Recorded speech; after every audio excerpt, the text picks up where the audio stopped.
The Sentinel is known to be reliable, fearless, disciplined, consistent, courageous, motivated, and skillful. So do what you feel passionate about. Take chances. All these qualities start from the mind. Your mind can be your worst enemy or your most powerful weapon. The world becomes your library to help you become better at your craft. Is this the dagger? Learn how to achieve greatness and tap into the Sentinel mindset. This episode is brought to you by The Arena. The Arena focuses on helping law enforcement and security professionals achieve their ultimate work experience, curriculum, and fitness goals. Visit thearenatoronto.com. At age 9, his Bruce Lee fascination ignited a desire within, dedicating his life to the art of judo. This led him to a new dream, battling in the land of giants, the WWE. But at his height, it seemed impossible. One day, Anthony saw a group of pro wrestlers training. They were giants. But when a trainer told him he was the same height as the legendary Bret Hart, everything changed. We're gonna see it! The Cobra! The Cobra strikes! The Cobra strikes! Now, after a championship WWE career, Anthony is in the face of new battles, running his renowned gym, Battle Arts Academy, and training his daughter to carry on the family legacy. Her dream. Ladies and gentlemen, Anthony Carelli. Thank you for coming down. We got Anthony Carelli here in the house. AK. I mean, do people still go by Santino anymore, or is that behind you? No, I mean, I'm known by a lot more people as Santino, so I'm still conditioned to respond to Santino if I hear it. Okay. But, you know, I try and promote Anthony. That's really me, right? No, for sure. And they're both, I would say they're both Italian origin, right? I mean, you're Italian. Yeah, that's the funny part. So, my name, Antonio Carelli. Yeah. And then when people would say, oh, he's a wrestler in the WWE, what's his name? And they go, Santino Marella. They go, what's the difference? Why did they change his name? Right. It's like equally Italian, but yeah, my name's pretty Italian sounding. No, that's awesome, man. That's awesome. I mean, we were introduced to you through Joel. I mean, Joel. Yeah. Classic, the Ben Affleck of jiu-jitsu. He's too good looking, that guy. Wow. Too stylish, eh? I like that. That's right on the head. That's good. And I know, he thought you'd be awesome to be, here, and we did a little, background on yourself as well. And yeah, we did a security background check. Yeah, everything's clear. We're safe that you're here. So that's all that matters. Yeah, absolutely, right? Absolutely. And we were talking about this earlier, Anthony.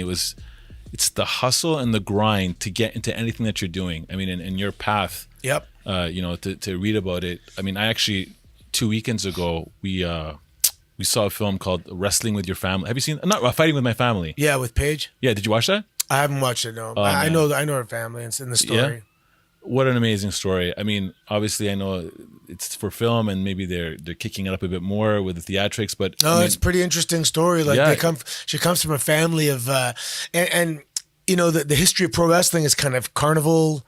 Right. Oriented, and they have that carny feel, and they're old school. They're promoters and they're in the business. Her mom still wrestles, still works. Wow. And you got to see when her mom enters a room, it's incredible. She just gets the presence. Atmosphere, the presence she has. And of course Paige was I'm hoping still that she can come back one day and wrestle again because she's too young. It'd be a huge waste of talent. But matters of the neck, I had to retire because of a couple neck surgeries, so I know it's no joke. Oh wow! So hopefully we'll see what happens. She's young. Technology's still developing too, right? Absolutely. I mean, prior to you coming, we were talking about what I think lacks in a lot of people these days in general is work ethic. Well, I was thinking about it on the way here, and this is a big misconception. Okay, pack of dogs, yes. Right? Let's say there's 7. 1 lead dog, 6 following. The ones that are following, they can have an excellent drive and work ethic, but they're not the lead dog. You got to set the pace beyond what the rest of the group is doing. And a lot of people don't realize that. They think if I follow instructions well, I'll be able to achieve. The instructions are the minimum. You got to set the pace above and beyond the instructions you're given. And the education system we have right now is a perfect example. I think I needed 24 credits or full credits in university to graduate. Mm-hmm. You know how much information there is out there? And I only needed 24 of credits. Mm-hmm. There's so much more information. If you took the lead on that and you spent time in the library, you could learn 10 times more than you're required to in university, but no one's pushing you. No one's going to document that or give you certification because of that. Especially in today, and that's when you hear guys like Bill Gates and they dropped out of college. They realize that to keep up with these other dogs, I'm slowing myself down. I'm capable of much more. And they go and become the lead dog. So I have a 23-year-old daughter, we were talking earlier. And that's all I want to instill upon her is be the lead dog. Get up before everybody else. So we get the information in snippets. Be the hardest working guy in the room. Right. You know, self-discipline, master yourself, and you're the master of your domain, all that stuff. And it's all true. And that self-discipline muscle that you have in your brain has to be exercised vigorously in order for it to be strong. And, you know, we become good at what we practice often. So be that lead dog, set the pace, and you'll be good at setting the pace. I'm talking about setting the pace for yourself. Right. Exactly. You know, everyone's supposed to get up at 7 to make it to work at 9. I don't know. I'm just saying, get up at whatever you want. 6:30, 5:45. Get your workout in. Set the pace. Don't just follow. Absolutely. You know, the opposite end, from a leadership perspective, not everyone has a lot of experience leading. Mm-hmm. You know, there's born leaders, and there's others that they kind of grow into it. They learn the skill. They understand, you know, you might lead in one circle, like your family, and then the other, you're not. Yes. But at any moment, even in a conversation, you need to lead that conversation. So it's not even just a title. Always look at it like a responsibility, and you never know when it's going to come your way. You might be the guy following, and it's all nice and cushy. Right. And all of a sudden, you have to drive for this part of the journey. Yeah. So from the leader seat, the truth of it, you know, from what I've learned, is when the team sets the pace, you try to, you know, you kind of create like a culture, an environment, but it's actually the best group to lead is a group that actually can go beyond what you can do yourself. Yeah, absolutely. You Right? can tap into the strength of others too. Exactly. That's awesome. Versus And like, if you look at a flock of geese, they rotate the lead goose from time to time. Right. Yeah. Well, I'll follow. You rest up. You set the pace. I'll follow. But that's for a team setting, for a group, and a lot of the stuff you can get through sports, and that's why it's always good to have one team sport and one individual sport growing Right. up, because you have to work well as a team and Yep. also push yourself and only yourself. there's a quote I saw yesterday. It said, if you want to go fast, go alone. If you want to go far, go together. Ooh, It's good, huh? That is good. that is good. Yeah. Absolutely, because you can carry a lot more together. Yeah. Yeah, it's really good, huh? That's awesome. How did you? I mean, what's your origin story? How did you kick off to get to? I mean, the start into you know what Everything, the whole story. Well, I mean, yeah. I mean, Yeah, like, I how did you think come? it's a- I How think did you it's a- come into the world? How did you I mean, come? Yeah, how were you born? Yeah, March yeah. 14th, 1974. Actually, my birthday's on Thursday. Yeah, Is hey, it? Oh, very hey, nice. that's- And I'll tell you, I am the consummate luckiest human being you can have. and I break it down from born in 1974 is every year, every generation gets the quality of life, the standard of living and the expectations from life always get a little better every generation. And now the current kids that we have today, it's actually the first time in history it's a little bit less. Right. And you can base that on a lot of stuff. One is the internet, Right. cell phones we were Yes. talking about earlier and stuff. So we were the last generation. When I graduated high school, I had never heard of the internet. And a couple guys had car phones. So we were the last generation of pure freedom in our childhoods. And now we get to benefit from the good stuff of, social media and technology, but we know how to function.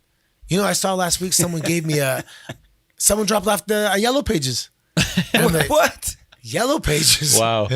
But anyway, yeah. So I grew up in Mississauga. They're still printing Yellow Pages. I didn't even know it was Okay. a mini Hey, one. man. But even geographically, living in Canada, how lucky am I?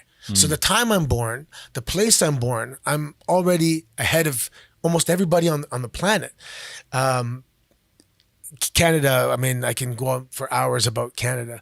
Just the cultural mosaic. Yes. And then when you break it down, I mean, we're peaceful, we're safe, we have resources, all that kind of stuff. I was a geography major. Yeah. And then my family, my dad's an immigrant from Italy, and my mom is Métis, and was French Canadian Native Indian. So and she's from Penetanguishene, Ontario. My dad's from downtown Toronto, and I grew up in the suburbs. So I had this place where, we drive to the city every weekend, see our family. We drive to the country every other weekend, see my mom's family. So I grew up with this amazing exposure and understanding to the city, the country, the suburbs.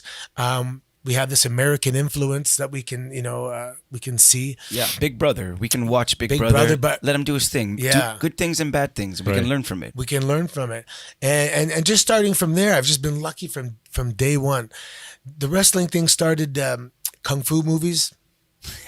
Watching wrestling myself, my brother's 3 years older, so he kind of brought me up to speed pretty quick, and that was really it. Like it was a fantasy. What how are you gonna wrestle? These men are giants, Right. Yes. I look in the mirror, go, I'm not a giant, so I guess that's not for me.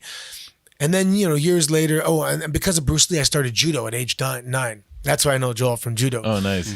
And I was a judo athlete my whole life, and that really had a massive influence on everything, on your confidence, on how you're treated in school from the age of 9 forward.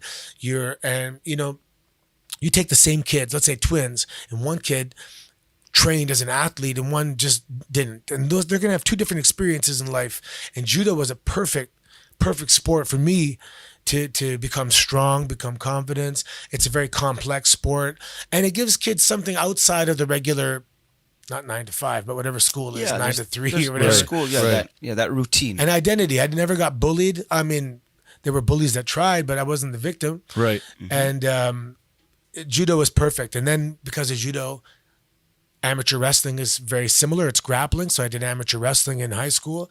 And when I went to Montreal, when I was 18 years old, it was March break. Sorry, 19? No, it was my 19th birthday. Oh, God. Oh, hey. We drove to Montreal. Surprise, you're in Montreal. Yeah. And I checked out the national team would train in Montreal. And that's where I wanted to go. I wanted to be, represent Canada on the national team. So I meet a guy who is on the amateur wrestling team and the national judo team, Andy Bordeaux. He's a super athlete, 2-time Olympian. And he asked me, are you going to go to school here next year? I said, yeah, I'm planning to go to Concordia. And he goes, are you going to wrestle for Concordia?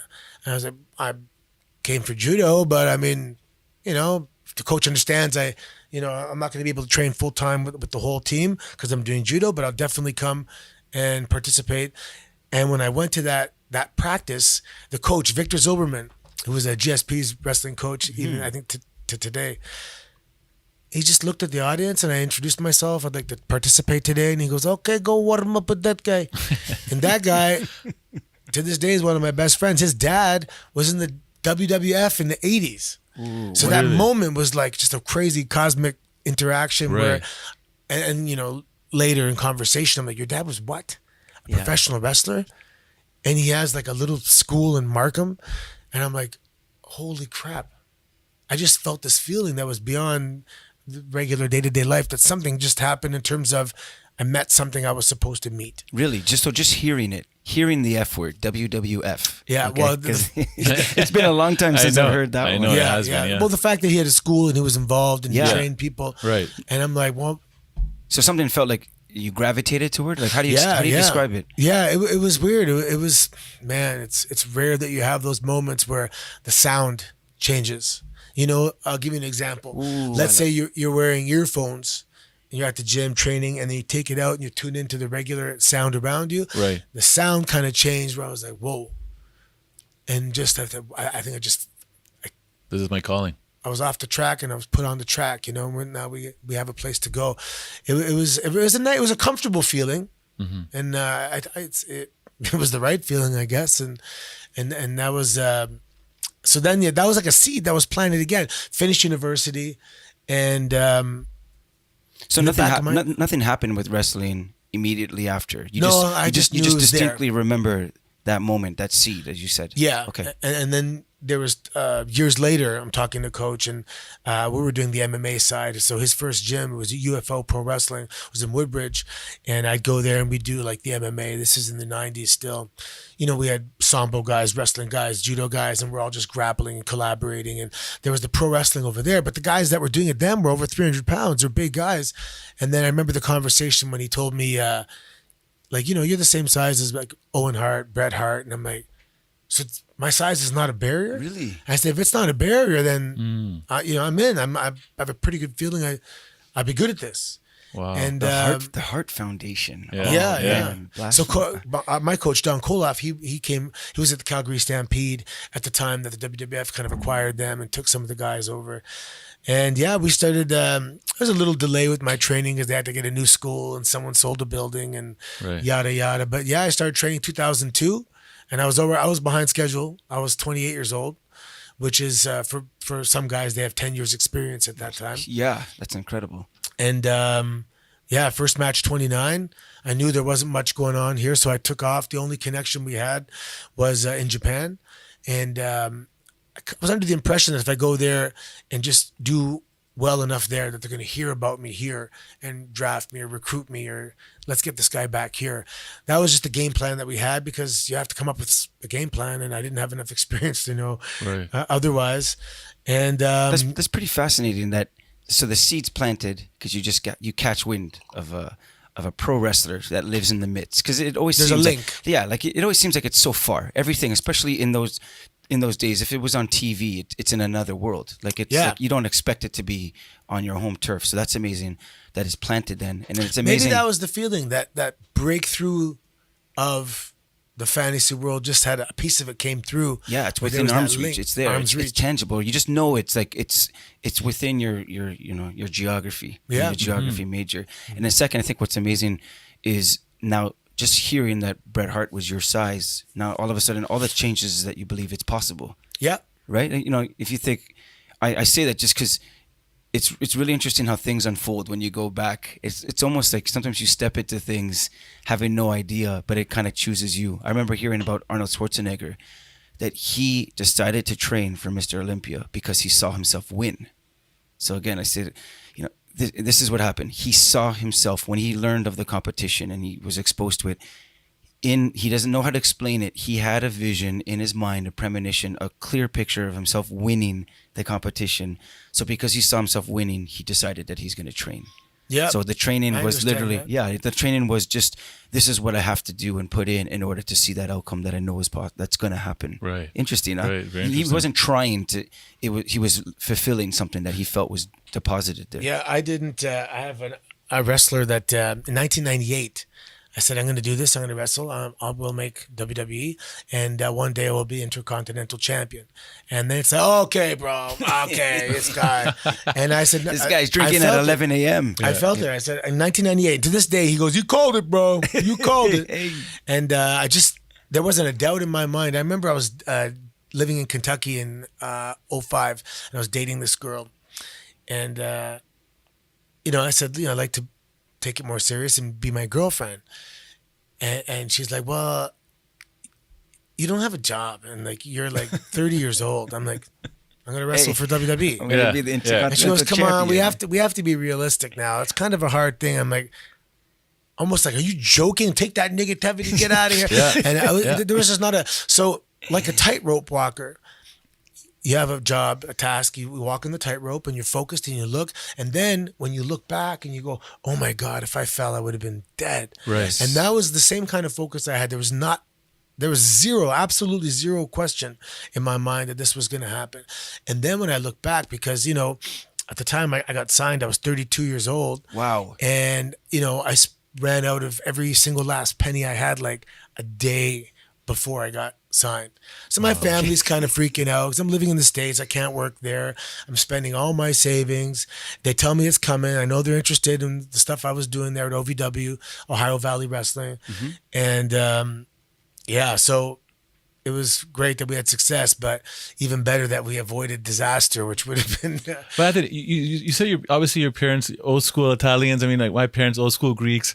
How did they, translate all this that was happening? Like, you're telling you being on the sidelines, watching you. Yeah, like I don't know what they went through. To be honest, they knew just because of how I've been my whole life that they probably wouldn't be able to talk me out of it.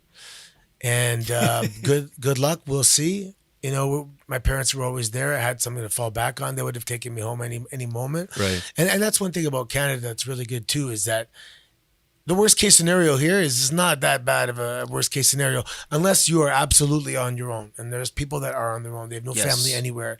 That's a different situation. I didn't have that. I had very welcoming parents and very awesome parents. Another part of just being the luckiest guy. My dad drove me to practice for 10 years until I was able to move on to the national team. Like, some guys don't get that. When I see the Olympics, I'm seeing the competition of the kids that had the best parents. Yes. Right. Yes. Right. Interesting. They took them to practice. Yeah.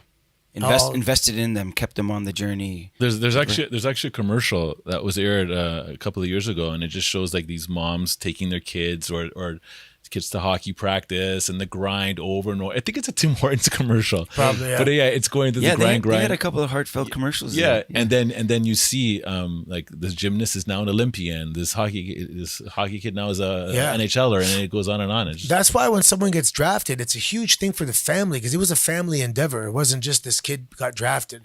It was we all got drafted because we did it together. But it's the sacrifice. I mean, my kids are in rep sports. I mean, last night I was at a game down here at the Mattamy Center. What sport? Basketball. Oh, okay, yeah. Yeah, and there was this. We were sitting very close to the court, and there was this family that was their daughter was playing for McMaster. They're in the finals, and they won. Oh yeah, Mac won. Yeah, that's right. Yeah. But when they called the MVP, I had no idea who these people were, and I just saw them start to cry and cry.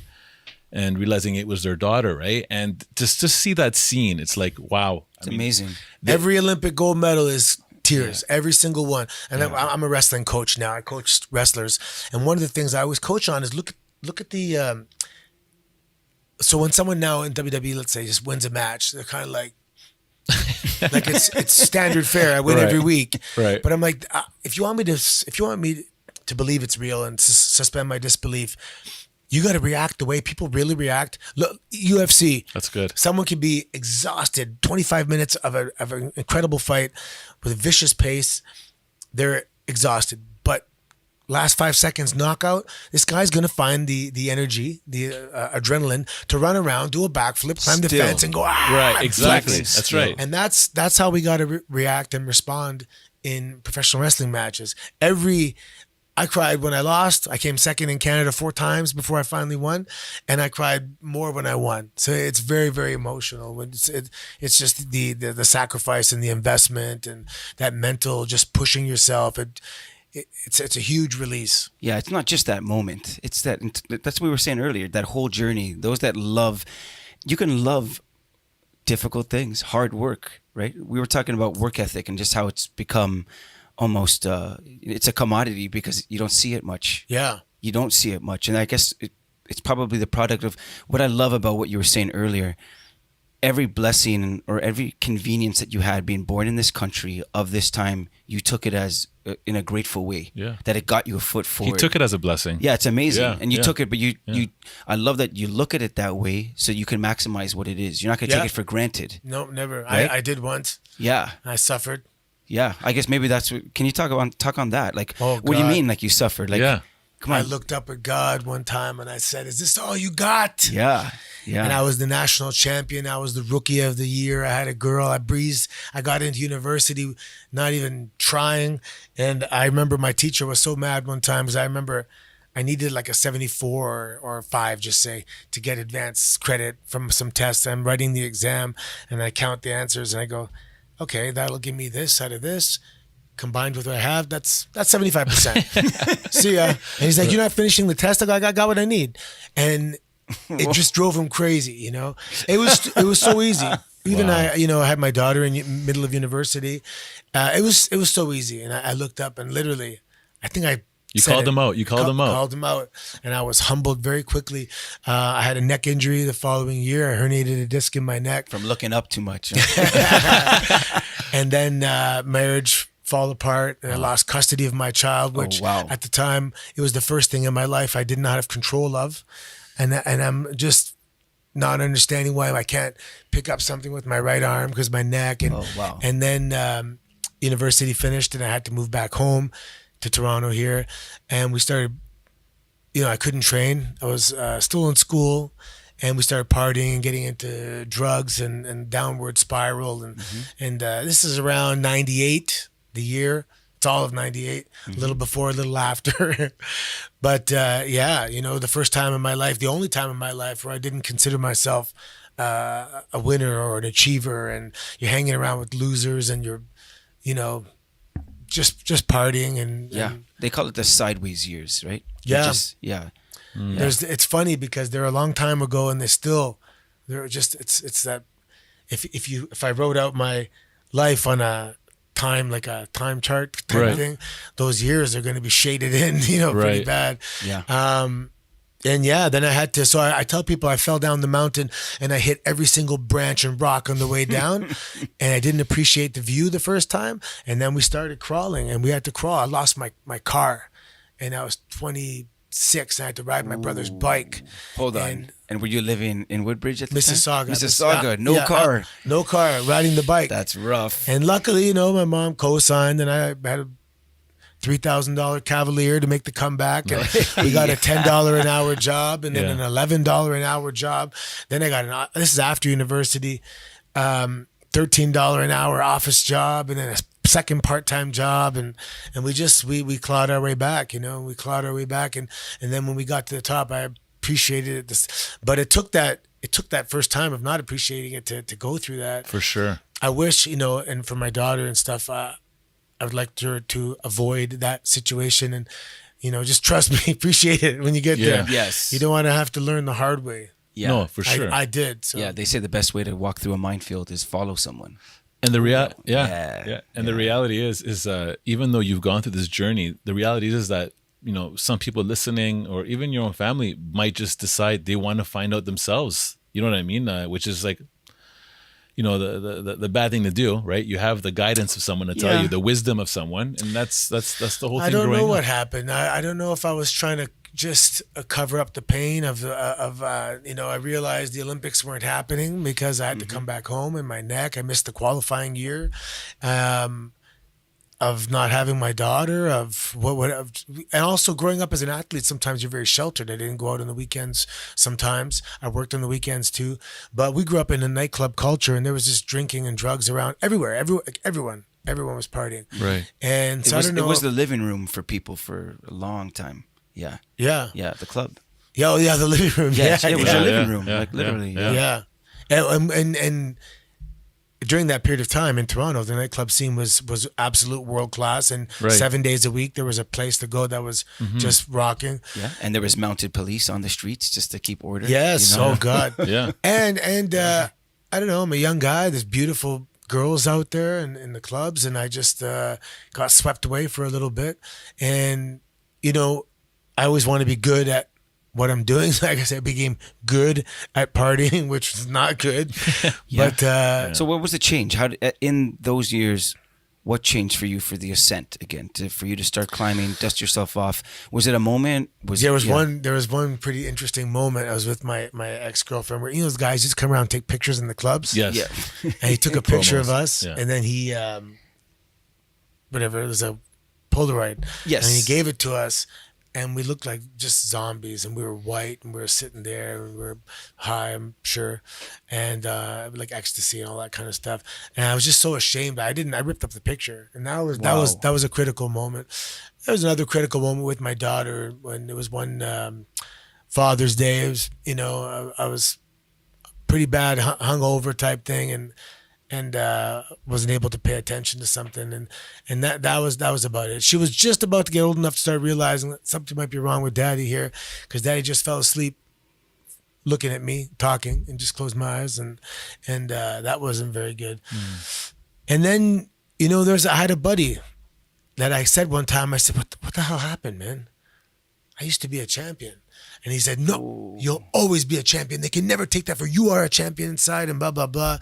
And that conversation resonated. And I'm like, yeah, man, I am a champion. It's just, a champion is as a champion does. I just got to change my behavior and get back, and it can come back, and That's amazing. That really is. I love the setting. That conversation with that buddy. Where was that? Where were you? my What time apartment, of day? My apartment Yeah. is probably Monday afternoon, 1:00. We were probably still up from the weekend, sitting there, and, Wow. my apartment became the party place, and and Mondays, because we sometimes went from Friday to Saturday to Sunday, and to Monday afternoon. Oh my god. So how old were you when all this happened? When This would have been 24. So this is well before you stepped into the. Yes, absolutely. This is after university. Right. This is after already accomplishing some things in life, representing Canada in Right. international competitions. And, But the amazing thing is that what you went through carved out a path, of just making your path more clear as you walked into it. yeah, well, I had that homing beacon. I knew what hard work and discipline was because I was an athlete growing up. I was a very dedicated provincial and national athlete. But for some people that may have a similar kind of derailment, if they didn't have that homing beacon because they weren't athletes, how are they going to find their way back? It's true. So again, They have to find it for the first time. That's they actually have to the thing. find it. There's a lot. I think that's more true now than ever. Right. That's speaking to the comforts and all the conveniences we have of technology, and well-meaning first generation immigrants, that had kids that like my parents are immigrants to the country, both of them, and you hear it across that whole generation of parents. They just want to provide for their family. Yeah. They do everything they can to provide, and in that next generation that just had that provision, that was able to now get into post-secondary school for the first time and enjoy some of the luxuries of a first world. We didn't really understand what it took, and then now we're having kids, and I'm noticing that there's even a greater disconnect from hard work, just real true hard work, so much so that some families have like that vacuum robot. They just kind of press it and it just it just kind of does You're its poorer thing. for being richer. Right. Yeah. Oh, Right. And wow. and then there's it's only one generation. Yeah. As soon as somebody does well and they want to provide the kids with the things they didn't have, they're sabotaging their kids, and without realizing, Yes. I do the same it's thing. It's well-meaning, right? Yeah, Yeah. But we are who we are because we weren't given everything. I didn't have It's true. all this stuff. I didn't have a car when I was 16. What do you think the balance is? I mean, if you were to ask parents, just do a general consensus, stats can for the day, and say like, look, what do you think you need to do for your family? They probably would say still probably the same things, Just got I think to work, got it's to important. provide. And a lot of people, you have to fight your ego on this. Is you have to live below your means. So if you can have a 3,600 square foot home, the 2,000 square foot home is absolutely fine. Try and. I live in a street that I would consider complete middle class. And a lot of pickup trucks on my street, a lot of ladders on the vans on my street, and that's where I want to be. That's where I want my kid to see that. My daughter, I tried to overcompensate for not being there with some of the more lavish things and trips and money's no object and that kind of stuff. Right. And it didn't really serve the purpose that I wanted. So Right. I think being proud of middle class is really good because it's the best. It's three little bears, too rich, too poor, just right, That's good. That's really Ooh, good. 3 little bears. I Yeah, never thought of it that that's way. awesome. That's good. What would you say to parents, like if they Sports. balance? Sports. Okay. You got to, sports or arts. So now we don't need to know anything because we got this. That's And right. I mean, we're working on the interface in terms of the the rate of information to our actual brains, Right. but it's right here. So we don't have to memorize when the Armenian genocide took place. I can Google it in 1 second. That's right. And but we need to do things that keep us people, human beings. So every school, the education system has to be completely overhauled because it's the same as it was for hundreds of years. Right. We need to do music. Everyone should play music. The kids should learn French, and not only French, Aboriginal, and they should learn sign language. And we should focus on this kind of stuff, how to work well with others. The phys ed curriculum should be very, very substantial and significant in the overall curriculum. These kids got to be fit, and they got to push themselves. And there's kids that are going to be I'm talking like the basics. Like I can't do this push-up. Get down there and say, push that earth, son. Don't you give up on me. Right. And that moment when they're like, oh, I want this to be over and this sucks. He's yelling at me and I can't do it and I feel pressure. And then all of a sudden you go, and you do it. What you just learned at that particular moment is one of the most important things you'll ever learn in your life, that you can do it when you bite in 1,000% and chomp down and go. And where is that taking place? And I don't know. Yeah, that testing ground has evaded so many now, right? They're not tested. I have some buddies that have participation ribbons. Yeah, That's the whole. Yeah, they have these soccer. I have two buddies that their boys are high level soccer. They're young, but they're overachievers. Always playing with an older category. Now they said that it's kind of changed. It's diluted. They're a little bit outside of Toronto. Their kids compete in soccer festivals. It's not a tournament. Have you heard this? Did they keep score? No, I don't know. I didn't ask that, but it's a soccer festival because it's like no real winner, no real loser. So I guess they don't keep score. It's just for going through the motion. I can't stand that stuff. If you don't keep score, come on, and everything, and if you look at every single species in the world, there's this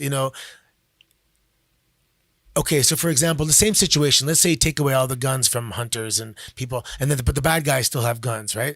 So if you're taking away the equipment to stand up for yourself, there's still going to be bullies, and now no one's going to know how to stand up for themselves. Right. I got bullied, and you know what?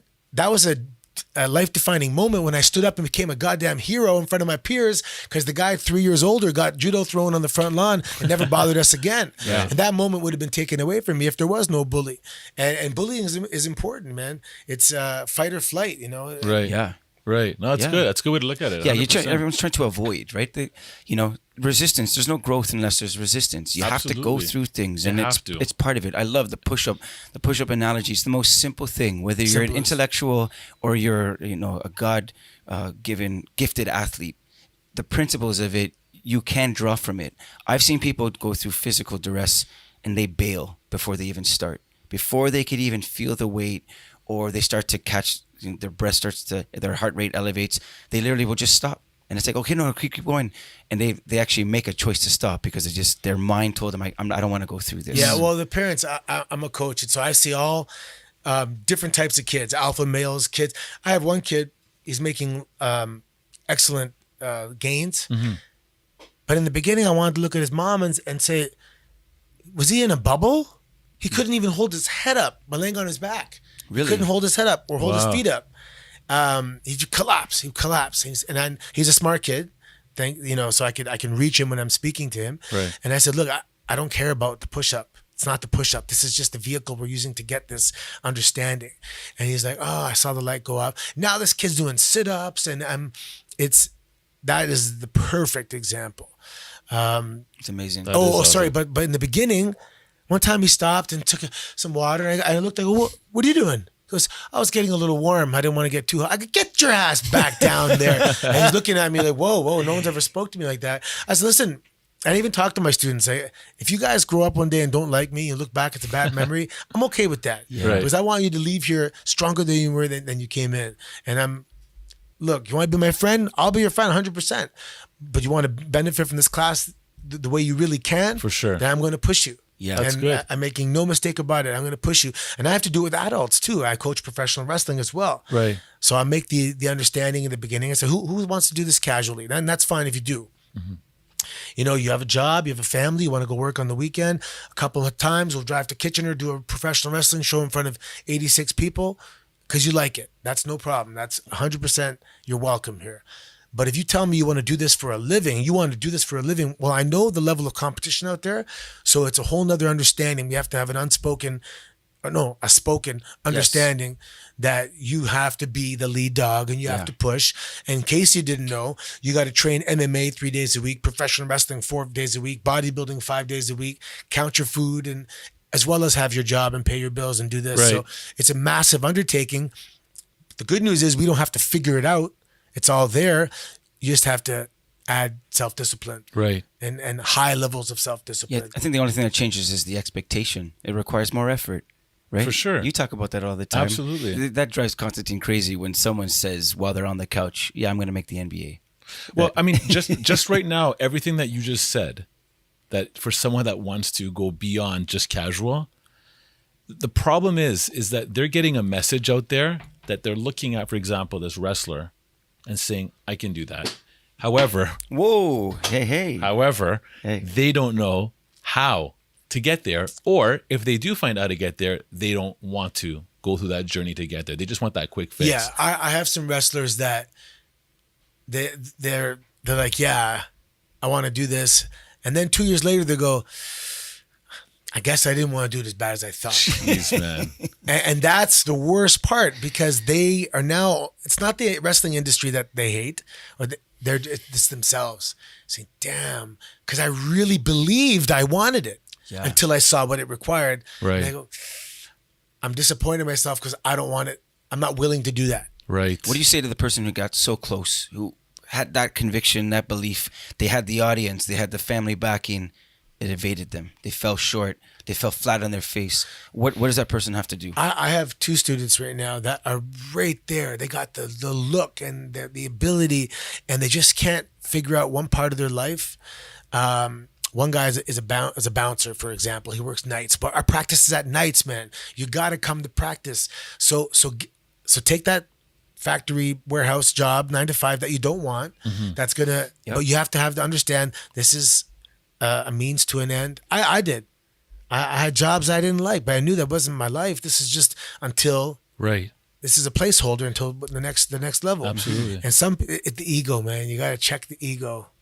Yeah. That's a killer, man. I tell that to people all the time, is that you need to have a teachable spirit. You have to be humble, because that'll kill you right off the bat if you come with that different level. Especially when you're doing it for them and you're coaching them, right? I mean, you have a story. You know what I mean? And to walk in your footsteps. I moved away from my daughter, and that was the hard. I almost snapped. Like, I couldn't handle it. I'd have to talk to people, and long conversations, and it was like I was gone for 3 years. My daughter, I come home for a few weeks. She came to Japan with me for a month when she was 9. Just we got her out of school and stuff, and then in Louisville, I was kind of, under the radar a little bit. I drove down. I was training. I didn't break any rules. I didn't work there, but I couldn't go home because I was just afraid of the border crossings and saying, hey, you can't. I had an apartment, and I was living off of savings, and so I wasn't doing anything wrong. Mm-hmm. But you probably shouldn't have a residence in this country, You can't just come here and open up shop, start renting out. So anyway, it was very hard. And it was, I remember walking into the office of Danny Davis and saying, Danny, I need to hear something, man. Am I doing the right thing? I'm trying to provide a better life, but I'm not even there. This is life. My life's my time. Is this going to be worth it? And he goes, yep. Nope, I never forgive myself to this day for the time I missed from my family. I'm like, what? Wow. That's not what I needed to hear. Oh, wow. And that's one of the reasons that everybody on the road, you're so close, is because you're doing making that same sacrifice. Yes. They can now relate.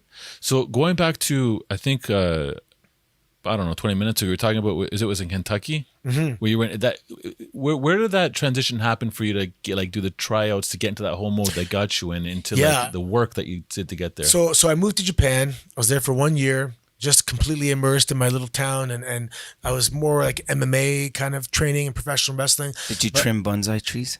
No. But I overstayed my tourist visa by a few days. I was banned from Japan. So that plan was, I had an apartment, I had a scooter, I had a life there. And so then I had to reformulate the game plan. I came here, I heard of OVW, which was a developmental territory. Right now they have NXT. So back in the day, what they used to do is they go to a territory and they subsidize the program and send guys that were developmental contract guys, so that they're, one day they'll be good enough and they want them to keep developing. Right. And they get paid. So this school that had a beginner's class, intermediate class, and an advanced class, the advanced class was also developmental contracted talent with WWE. So, and I knew that they would have time from time to time to perform in front of producers or agents and be observed. Mm-hmm. So I said, okay, I have to get myself in that class, and I have the exposure to WWE office people. Mm-hmm. And that's what I did. I worked from beginner's class, intermediate class. And so after Japan, I'm 31 years old, showing up at OVW in the beginner's class, there's kids there. And, I busted my ass. I trained weights every single day, wrestled every single day, and got myself to the intermediate class and then the advanced class. And I had those matches. I remember the first time it was Arn Anderson came down, and he was, there were he was going to watch several matches of the developmental talent. And I was like the 8th match. So I'm getting ready. He goes, okay, that's it for today. I'm like, oh.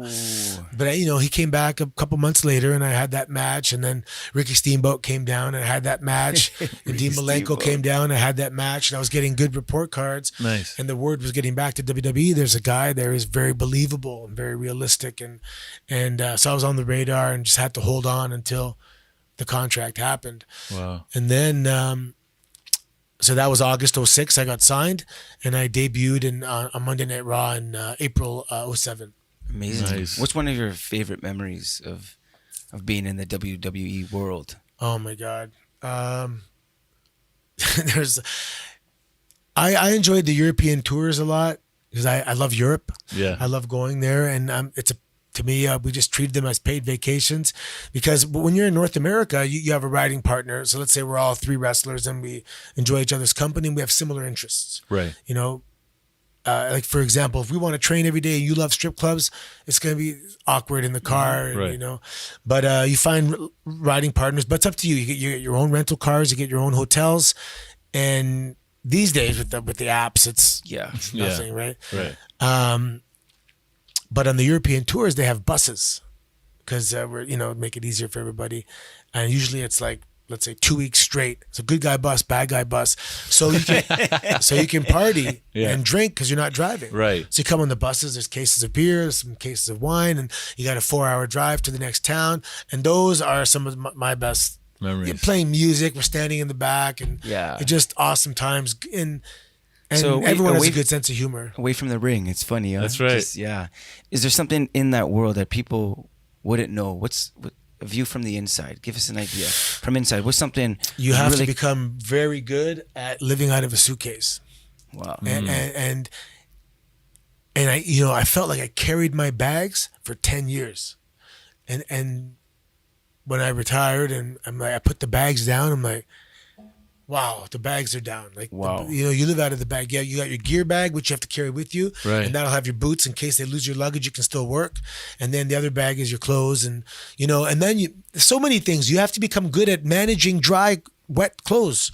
Because if I want to go do cardio every day and I'm on the road and I'm Googling LA Fitness and I got to sweat, and now I got to get in the car, shower there, and go to the venue, do the show, drive to the next town. Well, I got this wet shirt. Right. So you have to become very good at managing sweaty clothes. You get to the hotel, you got to have your boots folded out so they dry, as fast as possible. If you have something really wet, maybe place it on a lampshade and use the light bulb to get a little heat going.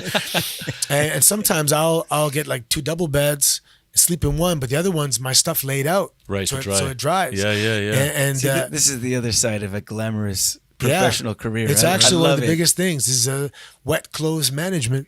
Wow, crazy. So if we're ever in a pickle, we're gonna call you. Yeah. Right. Well, and then when dry fit stuff came out, it got a little easier. Because before we had cotton t-shirts, right? That doesn't dry very fast. Yeah, no. The dry fit stuff actually helps. You can actually wash it in the sink. One of the things that even this movie that I saw, Fight With Your Family, was highlighting, and it's a funny scene, is when the parents of the wrestler were asked, is this real? I mean, it's not really real. And then Paige's parents were like looking at them like, are you being serious? What did you just say? Is this real? The reality is this: even though a lot of the moves are staged, there's a lot of real things that are happening that are bringing injuries happening all the time. Yeah, I mean, stunts, you can get hurt. Well, it's important that people. Okay, so back in the day, they protected it, and that was fine. It was actually the best time, the golden era, because nobody knew grappling. There was no BJJ. Yeah, right. So if I'm seeing this guy give a headlock and this guy can't get out, I don't know. I've never been in a headlock by a 300-pound guy. Right. I imagine it's pretty hard to get out. So that ignorance was like a buffer zone. You could get away with a lot more. But now that people are becoming more savvy, and we said it's a work, it's a show. So now the wrestlers there's a lot more demand on what they got to do in the ring, and so we're kind of going 'Cause towards the knowledge base is expanded of the general yeah, audience. yeah. I had a match years ago when I threw on a side triangle choke, and the audience was crickets. Now, and this is one of the genres I fell in love with in Japan was that work shoot style where it looks like an MMA fight. Yeah. And it's a particular genre of pro wrestling that I love, and I think it's going to go there anyway because the audience knows. Now I do a flying triangle choke, and the audience goes, "Oh!" Yeah. Before they would just watch; they didn't know. So definitely, the audience is a lot more educated. Wow. Let me ask you a question. So your son now, let's say he grows up. And 4 months old. Congrats. Yeah, congrats. yeah, Absolutely. Yeah. And he says, "Dad, what's his name? Marco the Beast." Yeah. I want to go into WWE. Yeah. Now, given the fact that you went through that journey. Yeah, 100%. My daughter's training right now. Really? Yeah. Oh, She'll be a big star in a couple of years. She's wow. She has all the attributes needed. She's 5'8", former Miss Teen Ontario. Amazing. Good at school, excellent actor. Now she's catching up with the deficiencies she had with regards to grappling, and she's training judo and boxing, and she's working out, she's getting jacked. So that's really the final piece of the puzzle for her, and that's awesome. She'll move on. But it's funny because at the time, when I first started, let's say there's a locker room of 30 guys, there was only a couple girls, like one girls match. So that environment I wouldn't have put her in. Right. But now, on the road at any given time, there's 8 girls. There's a girls tag team match, a girls singles match, and there's a lot of girls, a lot more, and it's very equal. So this environment, I would condone. Did she ask you? Did she ring you up, or did you guys have some nice past time? We never really talked about it too much. How did she make the decision? Well, she finished school. Yeah. She went to Western, and then she's like, "Now what?" I said, "Yeah, that's a good question." And I said, "Well, I'll tell you what," because she wanted to be an actress and a model and that kind of stuff. She did some during high school and university. I said, "Well, what I just did is pretty damn fun, and you have it in, and I think you'll be good at it. So let's go out there, build your personal brand, and then just know that it's not going to be forever. So let's say you're going to have a 6-year run. We need an exit strategy as well as an entrance strategy. And this is the WWE. It's a high speed merry-go-round that doesn't stop. So good luck timing. Getting on. Yeah. Right. Yeah. And good luck getting off because it doesn't stop. So it's you have to understand too, when you're gone, the show does not skip a beat. Yes, life goes on. And for anybody. Yeah. John Cena's gone, the show must go on, and it goes on. So it's kind of like, not insulting, but it's a realization like, damn, I'm gone. They didn't. It's humbling. You make the most of it, right? You make the most. And I was grateful from also, I was 32 years old. I'm 5'10". So age was, the clock was ticking. I was considered myself undersized. I was one of the smaller guys in the locker room. So, and the average stay, let's say, is like 3 years. So once I'm past 3, I was there for 10 years with the company. I was playing with casino money in the way I saw it. I'm ahead. I'm already defied the odds. Right. And so there's guys that are like, I want to be the champion. And I'm like, I'm literally happy to be here. Yeah. It's like getting a movie and being pissed off because your character dies in the end. Right. You're like, I'm not. I don't even win the movie. Right. Yeah. Right. Yeah. It's a movie, man. Yeah, but you got scenes with Pacino. Yeah, for sure. That's awesome. That sounds man. like a documentary. Scenes with Pacino. Sorry. Anyways. So with you right now into the mix of everything, and you obviously retired because of injuries. Yeah. I mean, that's obviously a very, very real thing. You're getting impact. I mean, I just get injuries alone from working out wrong, let alone you're Slipping on the ice. Yeah, exactly. Or shoveling with bad technique. Yeah, that's true too. That's You true see the too. shovels they got now at the arch? Those are good, actually. Yeah. With the training that you do right now, how easy can people like for example, do you advertise your schooling for the is it more private consulting that you do? Or? No, I have a big class. We have probably 40 athletes, and the curriculum is the best curriculum around. Is it your school or it's my school? Yeah. So I knew the clock was ticking with my neck. So, the peaks and valleys were getting. The valleys were getting shorter and shorter in terms of flare-ups. It was getting bad. So I was in Japan one time, with WWE, and I met up with Yuki Ishikawa, the guy that used to own the original Battle Arts where I trained in '04. Yeah. and he's wicked, like grappling encyclopedia master, catch wrestling, and his school just closed down. And he was like driving the truck, and he was a little unhappy, and I'm like, huh. I said, if I ever, he goes, I'm there. And I said, excellent. Amazing. And so with that, really knowing he was going to be there, I was confident enough to look for a space and That's awesome. get a lawyer and make this real and, open up a business. What's the school called? It's called Battle Arts Academy. Yeah. Okay. So the original gym was Battle Arts, but it was like one word, Battle Arts. So we got Battle Arts Academy, and Where are you guys located? Mississauga, Okay.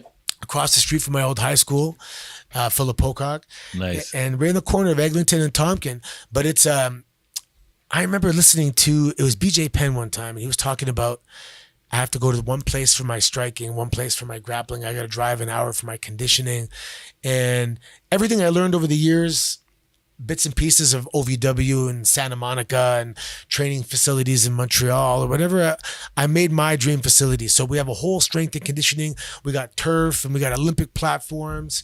On one side, it's called the Ontario Performance Center. I train hockey teams, soccer teams. Amazing. And then the Battle Arts side is the MMA side, the pro wrestling side. And then in the middle of the gym, it's the Don Koloff Arena. So the gym actually transforms, curtains slide out, we roll up, we make it an arena. We've had over 500 people there. Wow. But we can comfortably hold 300 people is a beautiful show. So as a part of the students' education, they got to participate in a monthly show in which we sit back in a classroom setting, watch tape, critique it. So the education is awesome. We have That's awesome. three in-ring training sessions, Yeah. a classroom session, and then a beginner's class and stuff. Okay, so that happens every month. The show's every month. This Yeah. next one's this Saturday, actually. I'm not Okay. going to be here, but there's a student show. And I mean, I sat beside Triple H, I sat beside Arn Anderson, and I didn't figure it out myself. And that's the thing. I'm not saying I know everything about wrestling. Right. I had the greatest mentors. My coach, Rip Rogers. I could make a living as a coach just remembering 40% of what he taught me. Just Right. Yeah. if I could regurgitate 40%, I'm a good coach. Right. That's how amazing he is. That's awesome. And I was blessed from day one with all these coaches. And I'm just, I mean, I have my own spin on things as well. But the there's nothing like it around here. Oh, that's awesome. We got to head out there. 100%. Yeah, come watch the Yeah. show. I'm back over the next month, April. We have a show, and I'll be back there. Okay, sounds good. I actually have to go to Puerto Rico this weekend. Hey, Have to.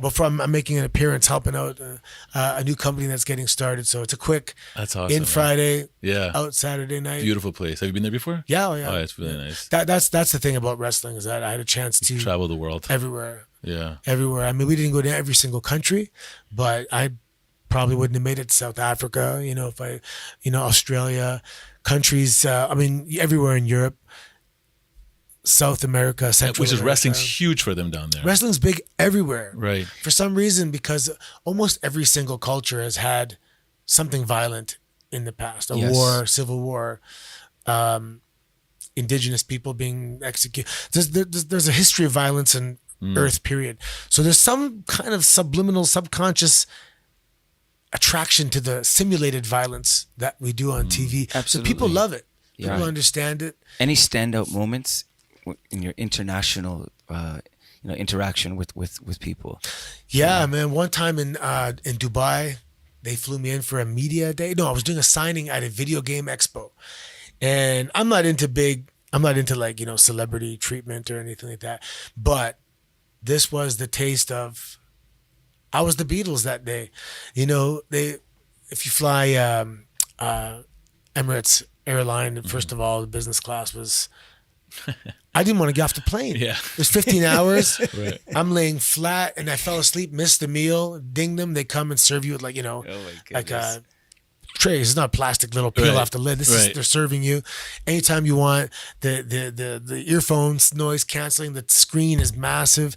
I get there and they pick me up in a golf cart. Everyone's walking off the plane. I'm golf carting it. I go to a separate customs line. And even at the hotel, I have my driver and the car behind me, even like everything's to the max. Even where I checked in the hotel wasn't even the main check-in. I had to go on the 26th floor, a special check-in where there was like a buffet waiting for me.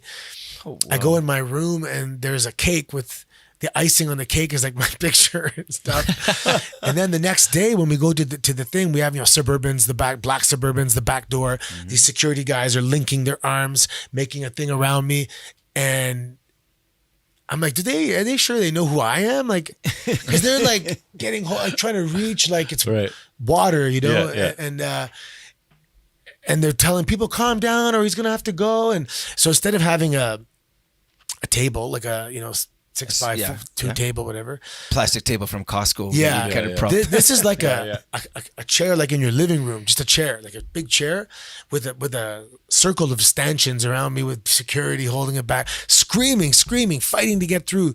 And it was pretty, that stands out. That was pretty insane. Wow. That's awesome, man. Wow. The Beatles. Screaming. I'm like, did they think I'm someone else? Yeah, it's all good. Look, let me ask you another question before we wrap. Now, you said you were born in 74, which means you're turning 45 this Thursday? Yep. You look very physically fit, obviously. Mm-hmm. Working out is a very big part of your regimen and eating proper and all that. How important do you see that carrying on into your years as you hit into the 50s and stuff? Like, man, it's everything. It's everything. So there's a lot of things. I'm an advocate. My wife is a former provincial bikini champion. She's very fit. She's OCD, and I'm not OCD, but it has a good effect on me. Of course. What people don't realize is if you eat, like, let's say 90% good, and you have a little snack, something bad. Right. 10% of the day. Right. It's very, very different. So, okay, for example, they think I'm trying 90%. If I try 100%, it's only going to be 10% more. But what happens when you're 100% clean, the body changes completely. There's all different chemical changes. So if you implement a cheat day and really stick to it, you can hold on. Like, cause you have to eat, you'll be surprised what you can't eat. Right. If you want to, like, you can't have a muffin. Oh, I mean, sugars are everything, right? It's boring. Yeah. It is very boring. It's hard to have a social life in the summertime. And I'm doing the keto thing now. Right. And I had to adjust my workouts because of injuries. So light weights, high reps, really high reps. And that's fine. I'm able to do that. But you have to be consistent. Fasted cardio, and I already worked out today and stuff. Nice. And you have to eat really clean, and it's not that hard. It's just boring a little bit. Like today, I'm gonna have 5 eggs, and that's gonna hold me for a while. And later, we're gonna have some tilapia and some asparagus. Right. And everyone knows what a good meal is. People ask me, they go, what should I eat? I go, okay, what should I eat? I go, describe to me a plate. And it's usually broccoli, a chicken breast, and some brown rice, and maybe an avocado piece. Everyone, They know. They just don't do it. But if you say, okay, I got 3 more days till Sunday. Sunday, I'm having Taco Bell. I'm having ice cream. I'm going to binge on Sunday. And it really does. It works. And also, you should do that with your kids too. 100%. I mean, I asked that because obviously you come from a fitness background. Obviously, now you're telling me your wife has that exact same thing. For us, we do that with our kids. I mean, packing their schools for lunches and stuff. I make sure that the sugars are almost eliminated completely because those are the things that can take you out, from a focus perspective. Yeah, right? 100%. So, you've obviously had. How old are you now? I'm 41, turning 42. So do you remember the reason we needed that 10:30 recess was because everyone was sleeping? That's right. Because everyone had Captain Crunch and Fruit Loops. That's right. For breakfast. And my mother, she didn't know. She just saw the commercials, and that's what the kids wanted. Like, right. They didn't do anything bad, but we had the worst breakfast 100%. foods. Pop-Tarts? Pop-Tarts. I was just about to say, most kids ate Pop-Tarts on the way to school. And it's funny because a lot of my my friends' kids, my kids' friends, they basically do the same exact same thing. I don't give them any goodies and snacks, but I see them in their bags. There's wrappers in there. I'm like, I didn't buy you that. Where'd you get that from? For us, we make them a nice, healthy Vitamix spinach protein shake in the morning. Good. Yeah, nice. Because to me, I want them to get an edge, brain power wise, right? Yeah. And how they do that. So, I mean, again, I asked that earlier because that's a huge piece, not only just for yourself, but also for being around for your family from years and years and years to come. I see 9-year-old guys in my gym just doing laps. I'm thinking, wow, man, these guys just the stamina they're going at, and my parents need to tap into that. Yeah, and that goes back to what we were saying earlier. Like my grandmother in 94, and she got cancer at 94, but she would have cruised through 100 because they had a tough upbringing. Right. And now we have to simulate toughness by doing CrossFit or whatever. Right, yeah. Because we I don't know. have anything in our day-to-day life. Thrusters. Yeah. I garden and Yeah. I get outdoors. I try and take control of, but we're simulating. Nice. We're not. I don't have the pressure of having to produce enough food to last me through the winter, Right, exactly. or chop enough wood to last the winter. Exactly. That's Well a said. different level. Yeah. Yeah, but Amazing. but sports, we have to. That's something that's going to help us be a little tougher and healthier in the long run. There's something you said earlier. It seemed like it struck a chord with you. Education. You seem like you have a passion for education, or to see it I went to change. teachers college actually. Yeah. So, what's your thoughts on that? I mean, I don't know what you're doing right now. If you have a thought to jump in that circle, Yeah, and kind of 100%. stir that pot, because it definitely 100%. Yeah. There has to be. We just mentioned it. Oh yeah. So now the education that we're providing the kids, we have to smarten them up to every industry that they're going to be bombarded with. So for example, I don't know if this is taking place. If I'm a kid and I would say, listen, there's something called the fashion industry and they want to generate sales. So they're going to make you feel inadequate that your shoes are last year. That's all goddamn bullshit. Don't fall for that. There's commercials on TV. Everything that you face every day is to generate sales. Part of this nutritious breakfast. Yeah. Garbage. Don't follow that. The music consumerism. industry. There's enough music. We have enough music. You don't have to have the latest. Right. And we have this feeling of an inadequacy that we feel like we have to be in the know. And credit cards. I actually wrote a book years ago. It was called the Teenage Bible-ish, and it's all about preparing kids for just not being marks. Yes. And by all these different industries, and credit. Okay, if you're 17 years old. In 1 year, this kid can have a credit card and screw up his life because he thinks if you have $500 in the bank and you have a $500 credit card, you think you have $1,000. You don't. That's right. You have $500. Yeah. That's all you had in the bank. There's two desks in college that I remember. There's registration, first day, just make sure you get everything. What's that? And then, there's the credrit card. There was the credit card.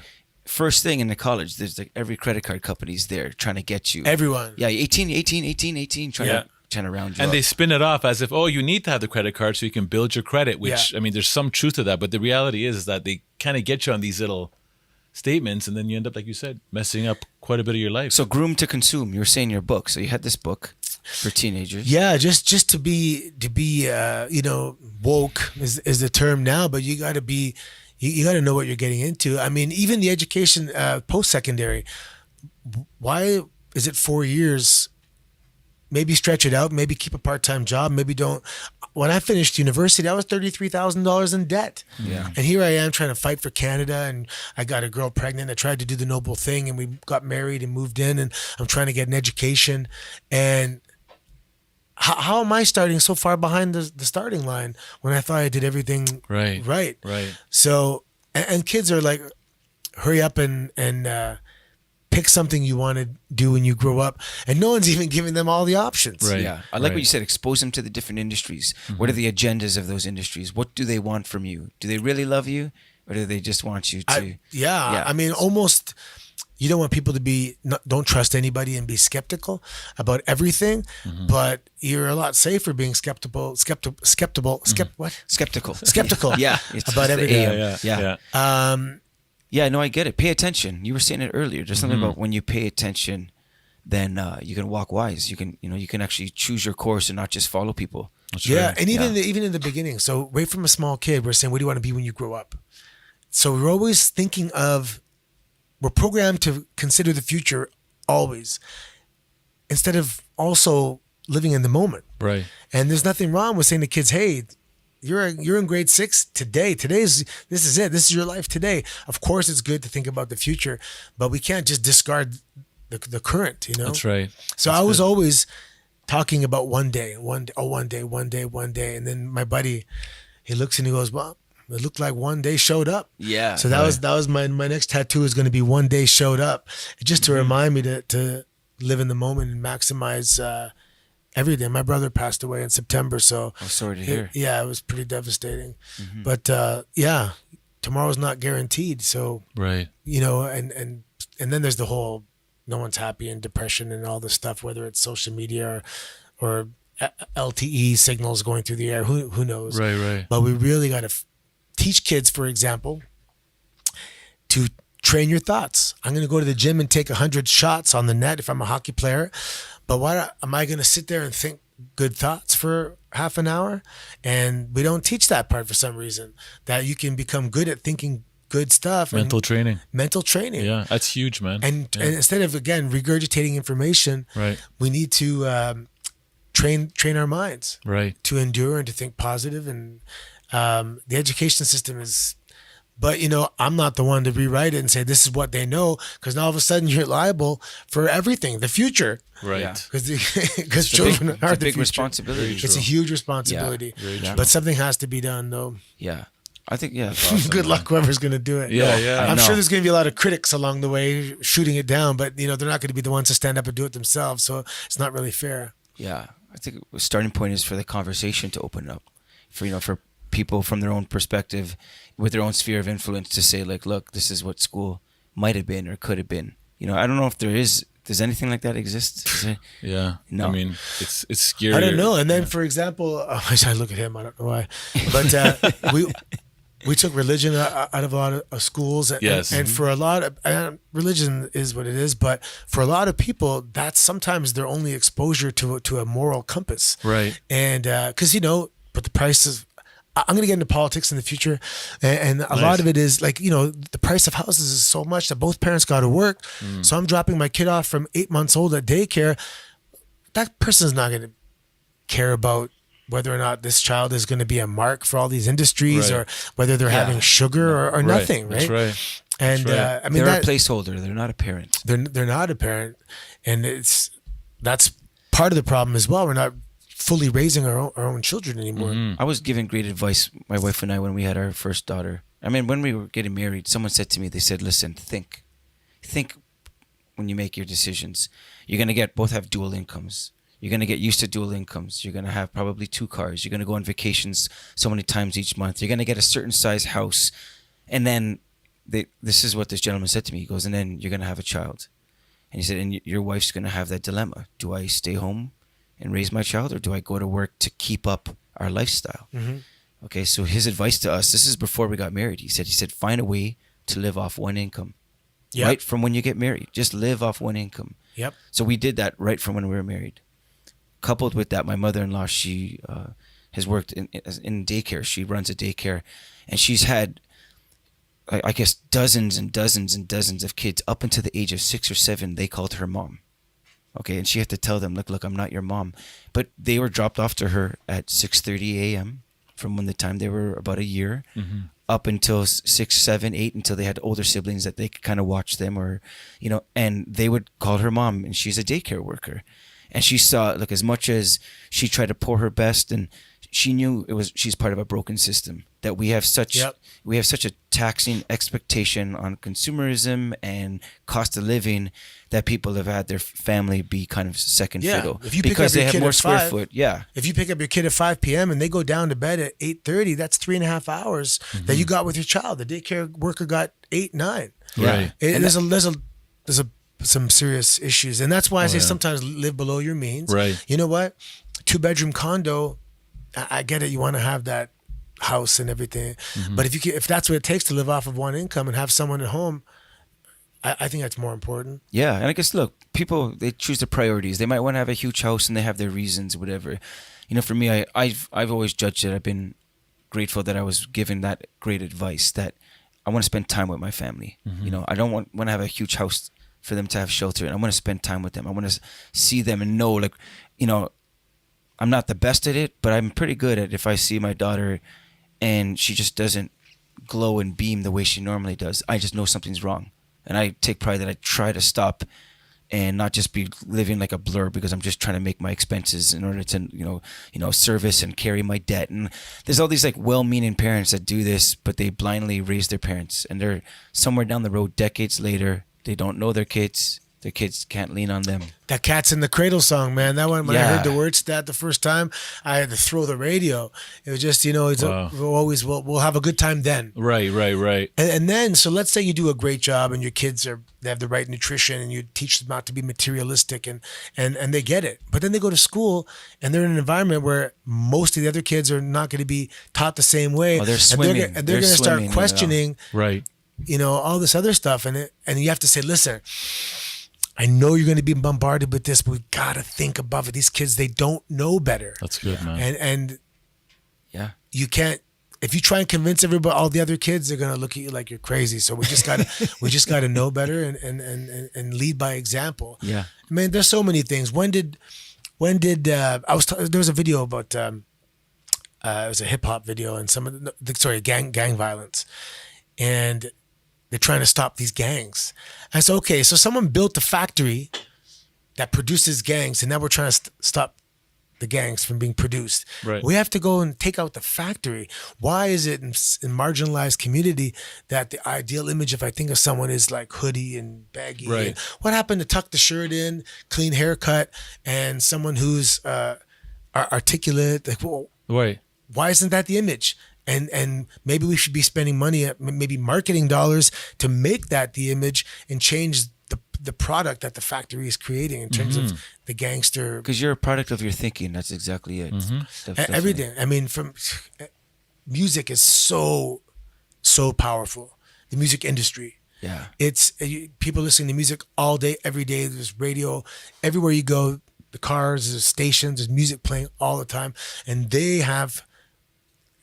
The power is insane, but they're not accountable. They're putting out absolute garbage. Yeah. Not everybody, but Yeah. I'm talking about. Right, There's for sure. garbage out there. Oh, my Fools. goodness. Fools. Yeah. Like the Yes. emperor's new clothes. They're like fools. Fools. And Right. and the kids are looking up to this and thinking it's normal. That's right. These are fools. Because And there's they're- a beat, 'cause and it they're sounds good. victims. The musicians a lot of the musicians are victims. They're taking promise this and they came up from they're just, regurgitating that. That's Oh, right. yeah. Yeah. And they're being used and manipulated and they're going to be cast aside to the curb when they're done. That's right. But that's the kind of stuff in the education system we have to, getting angry at bullies. You got to feel bad for bullies if you realize that there's something underlying at caused home them to or get whatever there. it is. It's causing that. Yeah. So we have to stay woke. Yeah. They need I to like have that. basically a course on street smarts. You know what I mean? Literally. There should be. Because- Even street smarts and even managing home life. Yeah. Do they teach kids how to No. pay bills or do taxes or Not at all. what's basic things that you might have to do as an adult in your Well, I home? think, even fair to the school system, a lot of things we're talking about today, this is the role of a family. Yeah. These are the things that you discuss with your family. Right. Family gives you the eyes and ears to understand the world. And I think if anything, we've always said, oh, school, they should do this, school should do this, school should do this, where the schools are probably saying, parents should be doing this. Yeah. Right. Yeah. Right? I'm spending Always. 6 hours with this kid. I'm This here to kid- teach grammar, Right. not how to be a functioning person in society. Yeah. Teachers, they have a serious job.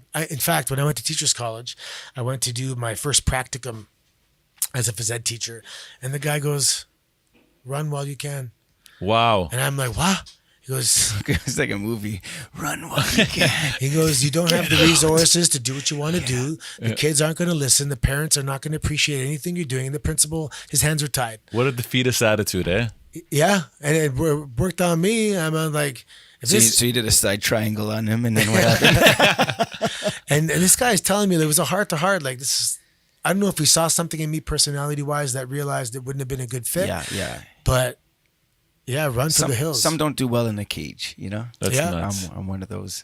Okay. Well, the good thing is that if anyone does want to get that kick, they can always re-listen to this podcast and get revamped. Yes. Anthony, thank you so much for coming down, man. I mean, what an incredible! I love the drive, man, and I love what you stand for, and I also love where you went, and I think that could be a testament to many people that are looking at getting into anything. It's just the persistence and the drive, and also when you do get taken off the path a bit, coming back on, having that, like you said, that God moment. I think a lot of people have that. A lot of people have that. It's just identifying with it and seeing it. This is what I need to do to get right. Yeah. When I was training to be a wrestler, my mentality, because I was away from home and I was away from my daughter, and I'm like, if I'm not good, if I don't burn out at one point, then I don't know that I'm doing everything I can do. And I remember I got sick. I was training 3 times a day, every single day. And one time, my immune system's shutting down. I said, okay, I'll dial it back a little, but I know I did everything I could. And I think that's an applicable mentality where you got to push yourself. Don't worry about what you're missing out on. Just focus. Don't put other people on pedestals. Right. Put yourself on the pedestal. It's all about you. That's good. And write your own story and think of yourself as you're starring in your own movie. And every single day is script being written, That's right. based on your actions and stuff. Well, look, man, we thank you for coming. It was a pleasure meeting you. We have a lot of respect for people who pour into other people. You know, I mean, that return on investment, when you put it in people, 100%. You just never know where it's going to go and how it can change that family, that the dynamic with that kid. I love that you're doing it with your own children as well as other people's. So. Yeah, I coach. Coaching is huge, and it's almost like, how you in the Seinfeld episode you said you can't do a selfless act, and it's like, but it's like by making other people successful, it's almost kind of like it's not a selfless act because it just reflects on you as well. Amazing. Amazing. It's the best way for it to come, though. Yeah, 100%. Yeah. Anthony, if you could do a shout out one more time about your gym, just if you want to look right in that camera, or just say where you're at so people can find you. I'm in Mississauga, and it's interesting if it's a lot of it's geographic based on what we're offering. So if it's judo class, which I coach, you're probably gonna live in the neighborhood, right? Boxing, MMA, that kind of stuff. It's locally sourced. But when we specialize in professional wrestling, we have guys coming from driving an hour easily because there's less people that offer that. For sure. But we're in Mississauga, man. BattleArtsAcademy.ca. Beautiful. And everyone gets a free week. I believe that if you walk in and you see what's going on, you're going to say, holy shit, this is for me. I love it. Or not, really, For sure. Yep. For sure. Nice. Awesome. Again, thank you so much, man. It's nice to find like-minded individuals in the city. Absolutely, man. That's and awesome. it was important for me because I have a global kind of following because of the reach of WWE. Yeah. Not because I'm Johnny Global.